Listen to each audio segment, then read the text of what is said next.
பட பட பட பட படவன எந்த கண்ணம்மா நீ தொட தொட தொட தொட துடிக்குது எந்த நெஞ்சம்மா ஹே சிலு சிலு சிலு சிலு சிலுவன கொஞ்சம் செல்லம்மா நான் சட சட சட சட மழையன வந்தேன் கண்ணம்மா திருநாள் இதுவா.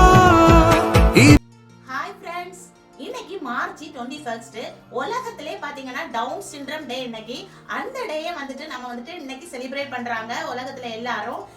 இப்ப நாங்க என் கால்ல டிஃபரெண்டான சாக்ஸ் போட்டிருக்கோம் அப்படின்னா டவுன் சிண்ட்ரம் உள்ளவங்களையும் நாங்க கேர் பண்றோம், அவங்களையும் சப்போர்ட் பண்றோம் அப்படிங்கறத சிம்பாலிக்கா தெரிவிக்க வேண்டியதா இந்த மாதிரி போட்டிருக்கோம். நாங்க மட்டும் இல்ல, இங்க உள்ள எல்லா ஸ்கூல் கிண்டர் கார்டன்லயும் பாத்தீங்கன்னா அவங்கள சப்போர்ட் பண்ணதுக்காக இந்த மாதிரி டிஃபரெண்ட் கலர்ல சாக்ஸ் போட்டு வர சொல்லுவாங்க. நாங்க அவங்கள சப்போர்ட் பண்ணிட்டோம், நீங்களும் கண்டிப்பா சப்போர்ட் பண்ணுங்க. அப்போ இந்த வீடியோ பிடிச்சிருந்தா லைக் பண்ணுங்க, ஃப்ரெண்ட்ஸ்க்கும் ஷேர் பண்ணுங்க.